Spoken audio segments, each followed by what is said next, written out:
Good evening, everyone, and welcome to History Happy Hour, Hoosier Latinos. My name is Bethany Hrachovec, and I'm the Director of Education and Engagement here at the Indiana Historical Society. It's great to see so many of you virtually here tonight for our conversation. At the Indiana Historical Society, we are Indiana storytellers, connecting people to the past. We collect paper-based items such as books, paintings, letters, photographs, diaries, maps, and more to tell Indiana's unique stories. We then find ways to share these stories through publications, exhibits, and events such as the one you're attending tonight. Through these documents, we tell the diverse stories of Indiana and inspire a future grounded in our state's uniting values and principles.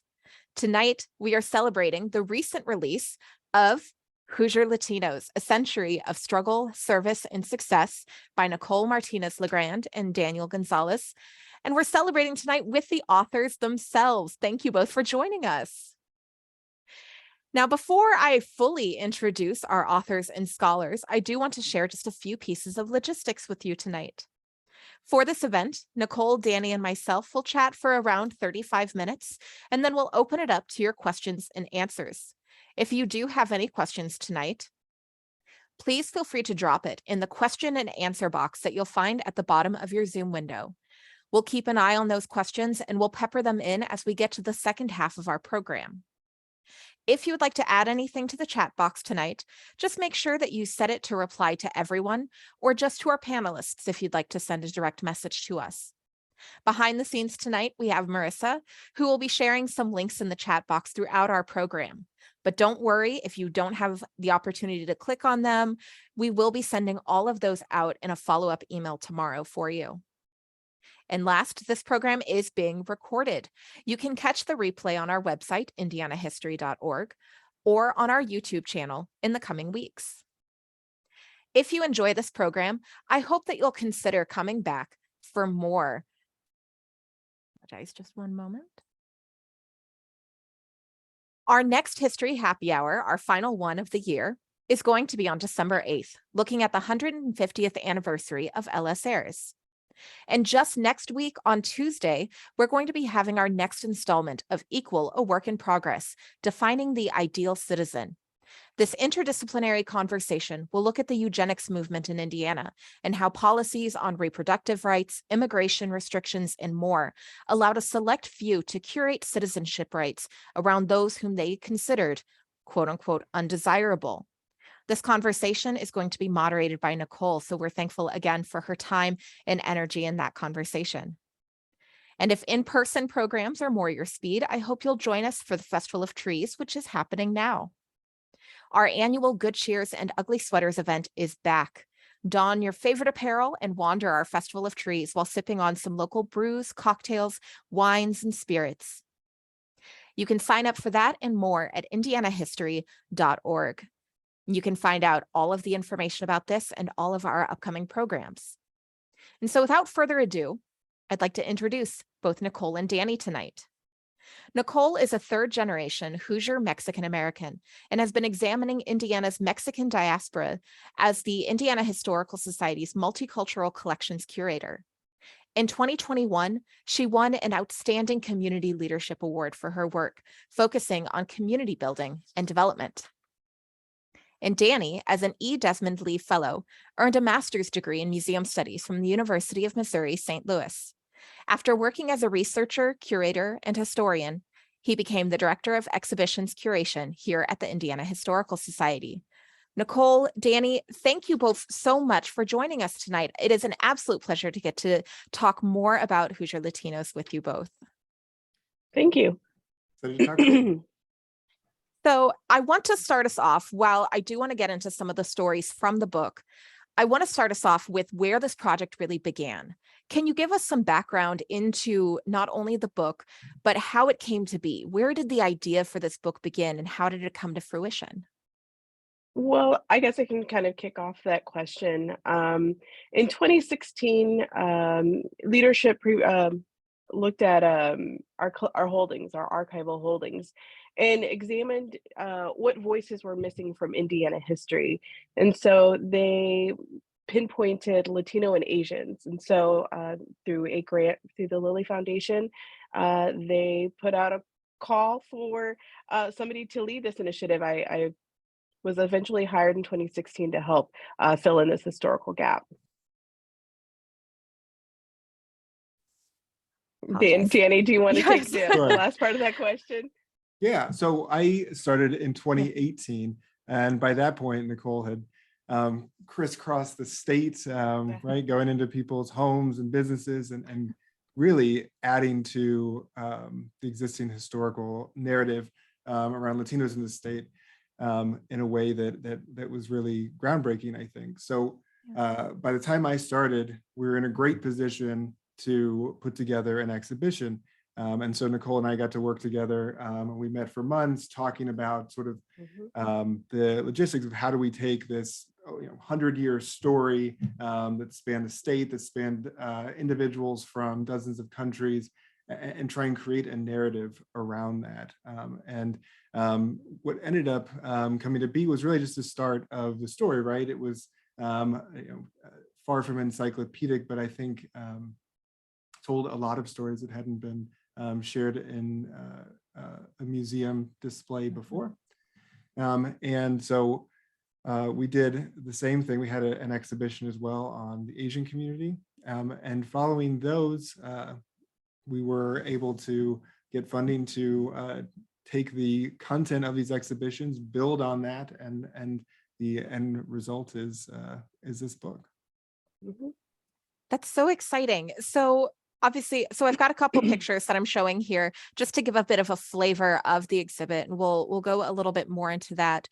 But Nicole, could you talk a little bit about the process of conducting the oral histories themselves? You've traveled the state, you talked to such a variety of people. What went into that decision process of who got interviewed to make this project happen? It's a great question. So I did a lot of community building across the state, reaching out to people that I have known who've been activists or known in their fields, talking a little bit more about the project, not necessarily asking people. And it was kind of a little bit of a two-way street. Some people said, hey, I have a story to tell you. Can we schedule some time to talk? And then other people that I directly reached out to. I began to, my understanding of what people thought Latino Hoosier history was about was there was a very big gap, right? So either people thought we were, foreigners, foreign exchange students, or coming here for a job, working in some kind of major industry, or we were farm workers. And so there was just nothing really in between. And so I began to look at different areas around the state that I knew about to help fill in that gap. So one of them is historically in Northwest Indiana, where the largest and oldest population live in the state, and where the early Mexican colonies started. And really some unheard of narratives, farm worker narratives. What did that look like in the state? These people still continue to exist past the Bracero program. And then other people who really helped improve the quality of life of Hoosiers who people unknowingly don't know it. So it's really about culture and contribution, right? And so talking about how, some of the things that they've done help change and improve life for all Hoosiers here in Indiana. Yeah. And what I love about, as you read the book, that thread becomes so apparent through all of the stories that are told. And that's true listening to the recordings on the online exhibit and in the collection as well. And so it was so beautiful to hear their testimonies. And so I mentioned this virtual exhibit component. And Danny, I feel like that's really where you came back into that project.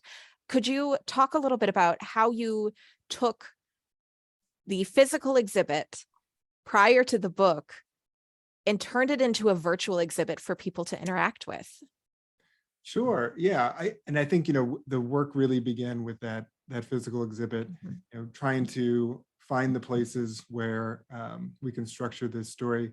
And we did that by, taking a look at the entire narrative and sort of dividing it into 4 major chronological periods. And then within that, looking at major themes that sort of run as a thread throughout the story. Things like, the immigration experience, work and service, struggle and resistance, community and contributions. All these things were part of every era, but had unique manifestations as the community grew and developed over time. Yeah. So in terms of, creating an online platform, I think what we were trying to do was to find the best way to mimic that experience, to mimic the organization, and sort of the structure that we had created around that story. And also to try and highlight the interview clips that had been pulled out for the physical exhibition. The online platform provided some opportunities in terms of providing additional clips that we hadn't been able to fit in the exhibition, additional imagery. We were able to tell more about the folks who were being interviewed. So the online platform was great to be able to expand on that story a little bit more. The other thing that I think we wanted to accomplish with the online exhibit was to structure it in a way so that it could grow and evolve over time. Recognizing that the research surrounding the Latino community in Indiana was continuing to expand, that the amount of material, collections material, oral history interviews that were in IHS's holdings were continuing to expand. And so we wanted to structure the site in a way that those things could be added as they became available. And we intend to do that going forward. I'm so glad that you brought up these different themes and eras that came through. So this segues very nicely into a little bit more of the content that was explored. One of the things that absolutely fascinated me was the introduction for this book. For those who don't have it, you can purchase it now. Our link is going to be in your follow-up email. I apologize. It seems like we're having some problems with our chat tonight. So we will make sure you get all of the links to the shop, to all of the blog posts and other information. So we do apologize for that technical difficulty. But one of the things that fascinated me was Suhe Vega wrote the introduction for the book, and she refers to Latinos in Indiana as palimpsests. So a palimpsest is something that is written over time and time again. And so it's a piece of paper traditionally that has something written on it. And it was a fascinating comparison. Nicole, could you discuss a little bit about what she meant when she described Hoosiers in Latinos in Indiana as palimpsests? Great, thank you. Sorry, I have a little bit of a frog in my throat. What she truly means, and Suhe has an anthropological background. Let's put that out there, and that's why she used that term. And so she herself has done research in the West Lafayette area, examining the community and some of the early arrivals to that area. And I think what she really means is that we can see that the Latino community has been here in Indiana through a long time. I'm evidence of that, being third generation or fourth generation, depending on who you talk to. But, the education that we have in our schools, nobody can really articulate as to why, so I think I would say that I'm a visual representation of that. And so, while there are some books and some documentation out there about the Latino community of Indiana, nobody really has a direct answer. And so that's what this book addresses, the gap in the understanding of, where we came from, how we came to be, why are we, the Midwest diaspora? Why was that, what was the cause of that, right? So I think that's what she meant by that as well. Yeah. So when did we really first start seeing Latinos in what we now think of as Indiana? Can you describe a little bit about that history? We do see a lot of people in Indiana of Mexican heritage in the 19th century. As soon as we have census records, and you can find that through national origin numbers. Larger numbers happen in the 1910s with some strategic binational labor agreements with Mexico and the United States. It is the first of two times in the 20th century that the United States called on Mexico in the name of war relief, its laborers. So while it was not, this binational agreement wasn't as structured and well laid out as the Bracero program in World War II, but this is what shifted people from the South and Southwest to the Midwest. And there's a lot of other factors for that as well, previous trade, the railroad industry, a lot of different things. And the Mexican Revolution happening from 1910 and 1920, there's a lot of push and pull factors. And then what we were talking about in the book is those sticking factors, what kept people in certain areas of the state, certain areas of certain urban areas and whatnot throughout time. So we could have an entire program just on Latino immigration patterns and that push and pull as you described. But I'm really interested in that sticking factor. Can you tell us a little bit about where we see Latino communities in Indiana? What stuck them to different parts of the state, and where are they coming from, and why? Where are they here? We know they're everywhere, but you mentioned particularly question. Northwest. Why the Northwest? You know what? I'm gonna, Danny is an expert. Also, he examines this in other areas. I'll answer for Indiana, and then I'll let Danny talk a little bit about some of his research in the Midwest. Really, in Northwest Indiana, the steel mill industry, you had that binational labor agreement, which allowed Mexican laborers to work, on the railroad and our agricultural sector, fields and canneries, livestock. You have not livestock, but you have the meatpacking industry in South Chicago, and you have plenty of steel mills that dot along Lake County or Lake Michigan, Lake County going out east. And so that binational agreement, that's why a lot of people ended up in Lake County and formed in a neighborhood called Block and Pensy, short for Block and Pennsylvania Avenue, outside of Gate Number 1 in Indiana Harbor. So there were the two main Mexican colonies were in Indiana, in Lake County, were Indiana Harbor, which is also known as East Chicago, and Gary, Indiana. And so that's what brought a lot of people here earlier in the 20th century. And then, like I said, and then the population really exploded in the 1920s. And I'll let Danny talk a little bit about, other areas of the Midwest diaspora. Sure. Yeah, I think, this period in the teens and 20s is seeing the, beginnings of the long-standing Mexican community, broader Latino community in Indiana. This is a regional trend. Other cities around the Midwest are seeing the same growth in Latino populations at this time. And Nicole mentioned these federal agreements between the United States and Mexico that are driving this. There's also large numbers of recruiting agencies that are driving this as well.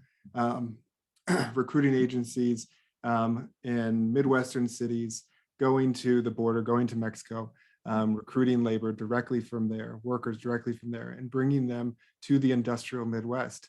At the time, industrial sectors in the Midwest were exploding. There were a lot of jobs to be had, a lot of work to be done in the Midwest. And this is also a moment when there was a labor shortage.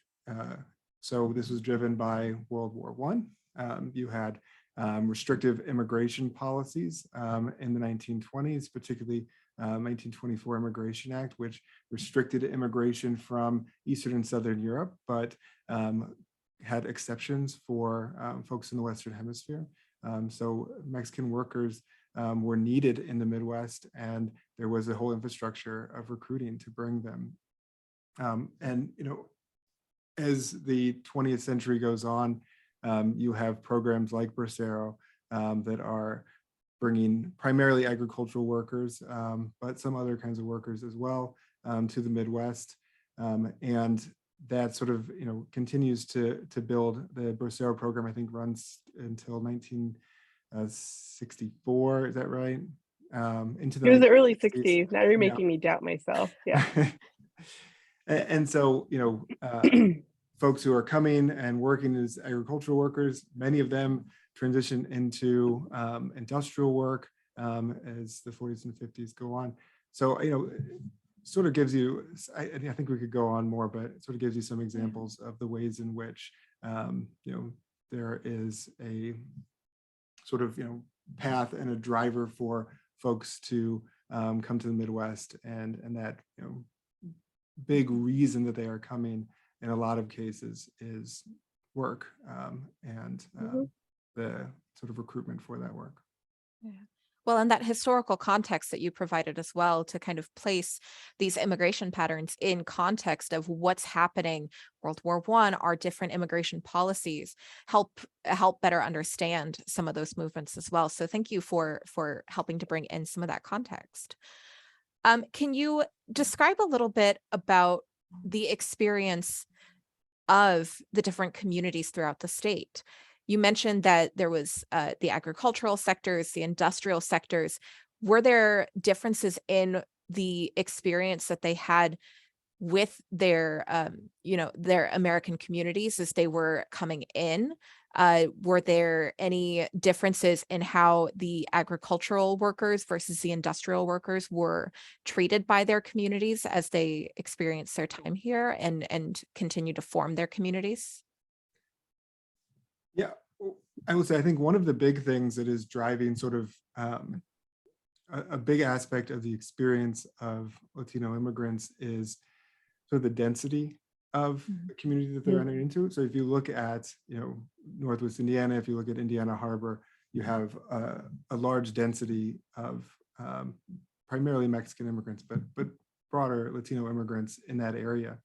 And so the experience is different as a result, because that community, beginning in the teens and certainly accelerating in the 20s, established a lot of institutions and community connections and traditions that would have made the experience easier in some ways, just different, I think. So that's one thing I'll say, I think, between varying communities around the state, the density, the number of other folks who are Latino and have immigrated to that area would have impacted the experience. What I will say, the differences between those two is Lake County, Indiana Harbor, excuse me, they had a far more immigrants. It was multi-ethnic, and there was a larger immigration population. So they weren't settling into well-established areas or areas with well-established, second and third generation individuals at this time. So a little bit, people were kind of on the same level playing ground, if that makes some sense. I think that's just an overgeneralization, but also compared to somebody who is, a farm worker and settling out of the migratory stream, moving into an established community that has been, one or two, or just, the same kind of population over and over again, but expanding. And so where there truly are the newcomers, I think those people experienced more, more vocal, I don't know how to put this, in terms of what I think you're trying to get at is, how racist occurrences. And I would say, in some instances, yes, some people were, called names. Some of the people that I've interviewed, people who planted roots in certain areas of the state where they were the only Latinos in the community, where either they were either well respected or in the latter half discriminated against. And so I think Lake County is such a unique area in terms of demographics, and it's really not comparable to any other part of the state. Yeah. So as these communities are forming and as they're establishing in these areas that didn't necessarily have Latino immigrants in there, and so they're forming their own communities and forging their way here, how did they go about preserving their own culture while balancing the imposing culture that they were also assimilating into? How do we really see the pervasiveness of Latino culture throughout the Midwest, not just in Indiana? Where do we start to see that coming through? I think when I talk about, so Suhei talks a little bit about in her work, in the introduction of the book, I write about, we've carved out spaces, right? So that you can physically see it, right? through businesses, changing ethnic business corridors. And I think a lot of the traditions of maintaining that own culture is within the family unit and, and other community members, private celebrations. And then eventually, as Danny had mentioned, a great word, density. And as there are more people coming along, those traditions and those celebrations become more public. Mhm. I think that's a really good point that, like, depending on the situation, but family traditions, that is sort of the core of how folks are maintaining connection. They are, sharing traditions, they're sharing their family stories, they're sharing, recipes and all these things, right? That it starts with this, at this family level. And then obviously there's a development of, these mutual aid societies and religious institutions, publications, newspapers, sports leagues. Like, there's all of these ways that as the community grows in size, but also develops in terms of time and generations, that these ways of preserving culture become established, and then go from being established to being true traditions of their own. These ways of remembering old traditions become their own traditions. And so I think there's a variety of ways that go from the private, the sort of, family ways of remembering and preserving connections to Latin America, to those public community connections. You mentioned the role of religion. Could you elaborate a little bit more on how religion played a part in the formation and the continuation of some of these traditions and communities? Yes. In terms of religion, we'll talk about the Catholic faith, but I think it's really important to address that not all Latinos are Catholic. We Latinos come from many other different faiths, but primarily in the book is discussed the Catholic Church and the role within that community. In Northwest Indiana, Our Lady of Guadalupe Church started in 1927, and I have not been able to find any evidence to disprove this, but I believe it's the very first Mexican Roman Catholic church in the state of Indiana. And so that church that started in the 1927 was kind of like a community center, a cultural hub. So not only were people going there to have expressions of faith, they were also having expressions of culture through jamaikas, festivals. It was always kind of the center point of where they gathered and where they celebrated. There are 3 iterations of this church. The first church was on Pennsylvania Avenue in the Block and Pensy neighborhood. That church is very unique. It partially burnt down in the, I don't mean to laugh, but that church did partially burn down in the 1930s. But I found in a newspaper article in just one sentence, and nobody had mentioned this in previous interviews or conversations, is that the African American community also worshiped alongside the Mexican community in this church.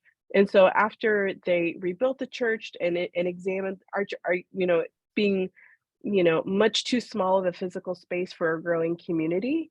And, they pretty much were celebrating mass like on the hour to accommodate the growing community. They decided to move outside of the Block and Pensy neighborhood and build their second church on Deodore Street, where it is today, the third version. And so they repaired that church, and then that was rededicated, I think, to St. Jude. And so I think that's a great legacy to show in terms of community unity in a time of great segregation. And in East Chicago, there were many different Catholic churches that were identified by ethnicity. So you had, Hungarian, Croatian, Orthodox churches and the like. And so also during the time of repatriation, where a lot of the remaining families were not able to get be in the federal relief rolls to get any kind of assistance, the church became a gathering space for that as well. And so it really was the foundation for their survival. Two of my interviewees, one who served in the Korean War and also in World War II, said that they were both young men, said that they were taught to use typewriters, to learn how to use a typewriter by the priest there. Because one, the priest felt, I didn't really, again, because of my generation, I didn't realize that learning how to use a typewriter was seen as a female trade or a female skill. And so because they knew how to use a typewriter, they had better opportunities to not work in the steel mill, but also it kept them off of the front line where both of these men worked in office jobs, just based on this skill alone. So those are just some instances in which the church was helpful at maintaining the community, and helping them persevere. Yeah. So you mentioned Mexican repatriation. Can you describe what that was for those who may not know, and describe how it affected the communities throughout the state? All right. Well, Mexican repatriation. So I write a lot for our institutional blog. So you can find a 2-part series on our website, indianahistory.org. I believe they'll probably be sending that out to you in the follow-up email. So Mexican repatriation is a kind of a curious time in history, where people are re-examining and getting better numbers and statistics, because um, it wasn't, so it was kind of federally decided, but it was up to local municipalities to fund and execute. So it's going to look different in Ohio than it is going to look in Indiana, and definitely a lot different than it looked out in California and LA. So people will talk a lot about, or you'll find more history about what was happening in LA, which were violent immigration raids that were publicized in local newspapers. There was actually press releases sent to Spanish language newspapers and English newspapers saying, hey, we're going to be coming, we're going to be doing immigration raids, be on the lookout. And then in Indiana, that term Mexican repatriation or immigration raid was never used. It was largely in newspaper advertised as a relief program. And so, it's the Great Depression. People are not able to work. Some people are not able to get on some kind of form of assistance provided by the local municipality due to mixed status. Parents not having citizenship and their children having citizenship. And so we're given a charity rate that was funded by local organizations to send them back to Mexico. And so it was from there, it was agreed that that from the Mexican consulate that they would receive another fare from the border back to the location of their choosing. And so for a lot of people that remained untrue. So the largest expulsion, I would say, happened between 1930 and 1932. So per the 1930 census, 9,642 people of Mexican identity, nationality were living in the state of Indiana. Over 9,000 were living in Lake County, in either Indiana Harbor or Gary. And so by the end of 1932, 34% of the population of the Mexican colony had been repatriated back to Mexico. And so I've only been able to find in a private report, I think an unemployment status of unemployment report, where it was explicitly called Mexican repatriation, but you will never see it in public newspapers. So I would say it was more subversive and more systemic. There was national anti-Mexican sentiment at the time. It was this was a way to address the Mexican problem as it was seen in a lot of local newspapers. So that's a shortened version about Mexican repatriation in Indiana.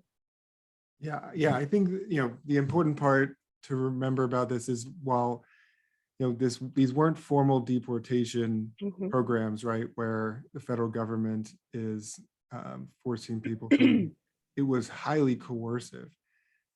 Folks were discriminated against in hiring. They were then not given the same opportunities to access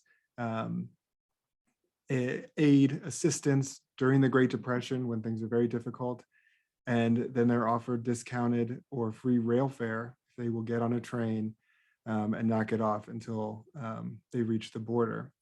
And so, in some cases, folks who got on these trains, they were locked on those trains when they would come into train stations and stay overnight. So there was, certainly this degree of coercion, and at some points a degree where there was no choice. The other thing I think is important to remember about this is, we're talking about this is a national movement, right? Happening in Indiana, but happening elsewhere, as Nicole said. And, the folks who were leaving, who were being coerced out of this country, were Mexican nationals in some cases, but in many cases, they were United States citizens of Mexican descent who were being sent out of the only country that they had ever known.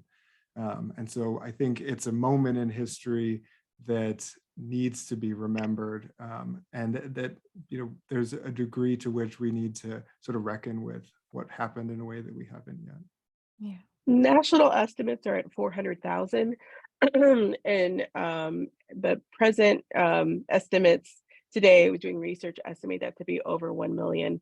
And one thing, Bethany, I didn't get a chance to address is that why are these numbers so hard to find, and challenges to research in the United States, or just in Indiana, is that there is statistic invisibility with the Latino community. So the only way that we can identify people is through national origin numbers. This is until 1980, so very recently. And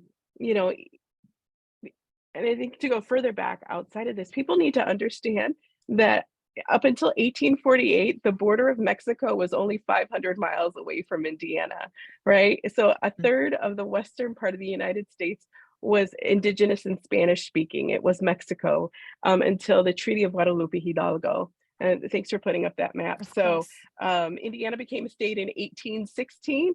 So, the influence of Mexico wasn't too far removed, both physically and metaphorically. And so because of this, people like myself who are of 100% Mexican ancestry, I've been in Indiana for 3 or 4 generations, would have been statistically invisible on the US Census so it's just depending on how people wanted to, until 1980, until they wanted to identify how you identify yourself. Otherwise, you were Black or you were white.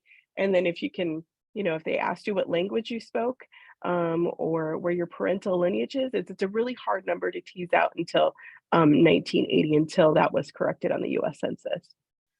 It makes this area, looking at the history of Latino communities in the United States more difficult. And I think, that reality of sort of federal record keeping and the statistical invisibility that you mentioned, Nicole, combined with, a lot of cultural institutions or collecting institutions not prioritizing collecting stories from these communities until more recently, it makes trying to identify and build out this narrative more difficult, but incredibly important. And so I think the collecting initiative that Nicole started in 2016 is such a great example for collecting institutions and organizations around the Midwest, around the country, to try and bring into their collections the things that maybe they had failed to collect in the past. Yeah. Nicole, I'm so glad you mentioned that statistical invisibility, because I remember us talking about it, and you literally read my mind as to what I was about to ask you. So thank you for that. It's the bane of my existence, really. So before we start to transition into our audience questions, if you do have any questions, please feel free to drop them either in the chat or the question and answer section. I will go on ahead and start peppering those in. As you talked about Mexican repatriation, one of the things that came to mind was always, how do people fight back against either that or other forms of discrimination? Can you talk about some forms of Latino activism throughout the state, whether it's against policy, whether it's against treatment from outside communities? How did people advocate for themselves and for their families and communities? I think, it goes back to the, early history, 100 years ago, the mutualistas, the mutual aid societies, that's a form of activism. The founding and sustaining of the Catholic Church in East Chicago, Our Lady of Guadalupe, is also a form of activism. I think people use that term more related to the civil rights era. And in Indiana, there was an organization called the Associated Migrant Opportunity Services, Inc. I always have to write it down, but it's known as AMOS. And so it existed in Indiana from 1965 until 1976. And so President Johnson set out a decree on a war of poverty programs, or funding for war and poverty programs, thinking of other ways to address poverty. And so these Title III-B federal grants help establish this organization here in Indiana. And so it was incorporated by the Indiana Council of Churches, the Roman Catholic Archdiocese of Indianapolis, Lafayette, Gary, Fort Wayne, and South Bend. And then it was operated out here in Indianapolis. And so they would have information centers in several areas across the state, as well as non-physical locations, but had workers. So they were by 1970, they were in Hammond. They had information centers in Hammond, South Bend, Fort Wayne, Marion, Kokomo, Muncie, and Sweetser. Or I think it's how you pronounce it, Sweetser. And then workers without centers in Franklin, Sunman, and Columbus. And so, but prior to the formation of this organization, it was up to local churches who really worked with incoming migrant communities, in terms of charity. And so it wasn't until the civil rights era movement, thanks to Cesar Chavez, that turned from charity to advocacy, really addressing wider systemic issues with this program. And so I think that's it, in terms of what people associate activism is. And there are plenty of other people who are doing multiple level of activism. This is Danny's also favorite topic to discuss, Latino activism. And so where else do you see this outside of what I've mentioned before? Sure. So one thing I'll say, you're mentioning Amos, and there's a picture in the collection now of during a march from Marion to Indianapolis to the governor's mansion in 1971. And I think it's like, one of the best examples we have in the collection of that sort of like, what you would expect and sort of the traditional activism. Big crowd, and it's got woman in, I think it's like the bottom left corner. She's holding a protest sign that says Chicanos are not punching bags. It's a really wonderful image, and a good example of the work that that was being done on behalf of migrant agricultural workers who were not entirely, but large numbers of them were Latino. But there were, a lot of ways that activism was happening that maybe don't look like activism in the ways that that we might think of them. The newspapers that were being published, like El Amigo del Hogar, and then later the Latin Times, both published by the Figueroa family, were definitely a form of activism. Nicole, you talked a bit about Our Lady of Guadalupe Church. The church, its formation by the community, is a form of activism, I think, and its continued work once it's established, it's a form of activism. So there were a number of different ways, I think, that maybe folks wouldn't immediately think as activism that were taking place. And I think, to be honest, the work of identifying stories that had been previously not told, the kind of collected initiative that you've done, Nicole, I think that is a form of activism as well. So it comes in a variety of forms, but all are important. I'm glad you mentioned that, because if you didn't, I was about to say that. So thank you, Danny. One of the questions that we got in, is there any evidence of Southwestern US Latino or Chicano groups moving to Indiana in the early 1900s through the 1960s? I'll talk a little bit about the early 1900s. You do see a lot of students and merchants coming up this way. I found a 1916 newspaper article from Indianapolis saying 100 Mexicans living in Indianapolis. And so that first caught my eye, and just doing more research. And so a lot of them are, coming to the dental school here, our medical schools here. Mentioned, trying to dig further back.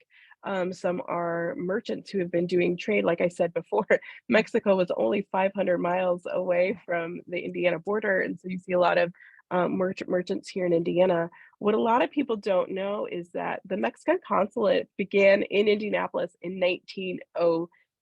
I was about to say 1906. Yeah. So from 1907 to 1927, Russell B. Harrison was a vice consul to Mexico and Indiana. And so while that consulate the services that they offered were definitely a lot scaled back than today. That was more to show that there is a bond between Mexico and Indiana, right, in terms of trade and international relations. So that's a little bit of evidence of people coming up. Again, it isn't until 1918, the later 1910s, when you see a larger population coming up this way. But very evident even in the late 1800s as well on census records. Yeah. And Marissa's just dropped in the chat your blog post on the early beginnings of the Mexican consulate. And so if you'd like to learn more about that, that is in the chat, and we'll make sure that gets out to you tomorrow in your follow-up email. Another question that we got through was specific to festivals. Can you talk a little bit about any efforts that have been made to maintain particular public festivals? And they mentioned Dia de Muertos in particular, and any problems that may have arisen in keeping those festivals happening. I will talk about my most favorite festival. It's Fiestas Patrias in Indiana Harbor, with contested beginning date of 1923 or 1924, where it's a tradition that still happens every year. It's the second weekend of September, celebrating Mexican Independence Day. Probably the most cherished tradition is the Queen tradition. This is one of my photos I call the Holy Grail photo. Let me preface that, part of my collecting, when I did the oral history interviews, I did ask my interviewees to present some photos to help illustrate their story. In addition to that, I also did a genealogical workup, presenting kind of like Henry Louis Gates, presenting that to them to show the Indiana Historical Society's investment into their history. But anyway, so let's get back to the Queen. And so this stunning photo of Maria was taken in 1926. She is the very first ever Fiestas Patrias Queen. She graces the cover of the book, and actually there's a photo of her in 2001 in the back of the book, seated with queens of past and present. She is seated in the wheelchair. Maria lived to be, I think, 103 or 104 years old. And so she lived in Indiana Harbor, went back to Mexico, and then came back again in later years. She just has a very fascinating story that her daughter shared with me. But definitely just a stunning photograph and then stunning celebration. We have in our collection, which we don't have, I did not provide an image of a 1948 program. And it's just very interesting to see the messages from the non-Mexican community celebrating along with the Mexican community, of this festival, and all the kinds of fun things that happen. So traditionally there was, a gala the night before, the parade during the day that led to Block Stadium, which still exists today, where as a child, you got to go on pony rides, and a wide variety of games and food and fun. And I know that challenges to like current events had stopped this parade. So like World War II was on pause, 9/11, and then most recently COVID-19. And so the parade returned in person to this past September. So it's coming up on its 100th anniversary. So I look forward to see how that tradition is going to be celebrated in the next century, in the next 100 years. You've made me excited to see how they're going to celebrate as well, because this image, I can see why it's the Holy Grail. It is absolutely stunning. So I'm so glad that you had a chance to talk a little bit about that. Oh, I was absolutely stunned when she brought these out. So I mean, one, she was like, my mother was the first queen. I'm like, great, that's wonderful. And then, Mhm. yeah, absolutely. Has to be one of my top 5 favorite photos in the collection Yeah. that were procured for during the early days of the collecting initiative. Mm. Well, that is a perfect segue. We're coming into our final couple of minutes here. And so if anyone does have any final questions, please feel free to drop them in. But do you have, both of you, a favorite story that was shared with you during this project? Obviously, the festival is one of them, but do you have any favorite stories? Yeah, I have a favorite story. It definitely changed the way that I thought about things. I don't know how to explain that, but it came as a reference question. A woman from I apologize for my gravelly voice. A woman from New York of Panamanian descent sent me, or her email was forwarded to me, and she said, "My grandfather was from Peru. He was a steel worker in Gary. How did he end up there?"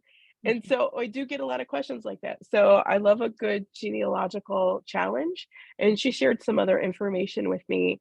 And so what I was able to deduce is that one, um, on ancestry.com, people who worked on the Panama Canal, um, their their employment records are online, complete with photos that kind of give like their whole history of, when did they start working there, where did they come from, Mhm. and it's a really fascinating collection. But for her grandfather came from Peru to Panama. But how did he make that jump from Panama to Gary, Indiana? Uh-huh. That's a big gap. And so what I was able to, looking at immigration law, looking at labor laws, looking at what's happening at the time in which he, came to Indiana, I deduced is that he worked for U.S. Steel, and Mhm. U.S. Steel also has a branch in Pennsylvania as well. And I was able to do that the steel and the Portland cement, which is a byproduct of steel making, help line and build the Panama Canal.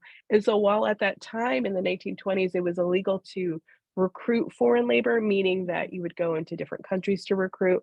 That's why labor agencies were so crucial into the Mexican diaspora, being right there in Texas at the Yeah. border, is that there were probably the Panama Canal Zone was a it was US territory. And Mhm. so probably labor agents came down there offering contracts to other steel subsidiaries or US steel subsidiaries. So that's how he probably ended up in Gary, and and lived there until his death in the 1950s, I believe. And so to me, that's when Yeah. the saying that not all Latinos are Mexican, Yeah. and just really kind of was just a really great story. And that's also in a blog as well. Danny, do you have a story Yeah. you'd like to share? Yeah, well, I'll say, I think, yeah, your story makes a really good point about the diversity of the Latino community. We talk a lot about Mexican immigration, but there are a variety of different nationalities and immigration experiences and Mhm. cultural traditions, and there's it's a very diverse umbrella when we talk about, use these terms like Hispanic and Latino. So I was say my favorite story, I think it relates to sort of my um, experience as a historian prior to coming to Indiana, or back to Indiana. I had been doing work in St. Louis and trying to find these stories related to the repatriation experience. And it's really hard, right? Because the people who experience this, for the most part, are not around anymore to tell you that story. And so I had found documentary evidence and organizations that had talked about what happened. But when I, came to the IHS and got to listen to some of the interviews that Nicole did, one of them, an interview with Fred Maravilla, talked about repatriation from that firsthand perspective. And I think that was um, my favorite thing, because it was something that I had been looking for, and to be able to hear that that story was really powerful. And so I just want to read like a couple of lines of what he said, because I think it's Mhm. really powerful. He described it. He said, the government of the city decided that it would be cheaper to send the Mexicans back to Mexico rather than provide them with help from the welfare agencies. It would only cost about $15 per person to ship a person by train to the Mexican border. and then dropped them off than it would be to feed and give them shelter if they stayed. And I think that's just sort of incredibly heartbreaking, and something that it's important that we have that sort of firsthand experience, that firsthand perspective, to be able to share that story and for people to understand what happened. So I guess that's favorite in the sense that I think it's really important, and I'm really happy that it's in the collection. Yeah. Well, I believe you both have kind of answered my final question, but I'll open it up in case you have any additional final thoughts here. But why is this project and its continuation, as you mentioned, the online exhibit being able to continue? There are lesson plans that will be coming out to accompany the book for high school educators. Why is it important to continue this work, and why should it continue? I mean, I know it should, but as a final thought. Yeah, I think. Go ahead. You go first, Danny. I was going to say, I think, it's a good question. And I think asking the question in some ways demonstrates the need for this project, right? Because there is a need to expand understanding of how central and how deep and how integral Latino experience and contribution has been in Indiana and in the Midwest more broadly in United States history. We're often given this historical narrative that, U.S. history begins when the Pilgrims stepped off the Mayflower. But at the same time that was happening, there was already a hotel operating in Santa Fe. So, this longer scope of history, this idea that Latino history is American history, I think is something that's important for us to help expand on. I think this project does that. I think it's important for us to have a more accurate narrative of Hoosier history. Important for young Latinos to see the contributions of their ancestors and be proud of that and be visible. I think it's important for folks who are not part of the Latino community to understand the longevity of the community and push back on negative stereotypes that would seek to other Latinos in a variety of ways.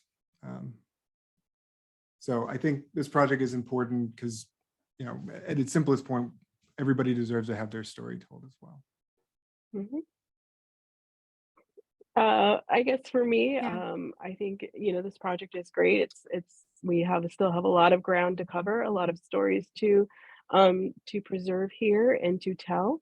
I think this book is really great. To me, it kind of serves as an anchor for our youth who feel a little lost and not knowing where their place is here in Indiana, being told that they either don't belong or they don't fit in, but know that their history matters, that their history has been here for quite a long time. I learned a lot about my own family through the interviews of others and more about their experiences, and I have a deeper appreciation for what they had left behind and what they fought so hard to persevere. Excuse me. I'm hugging you from up in the other office right now, Nicole. So I'm a mother. So yeah. Well, that's all I'll say. Yeah.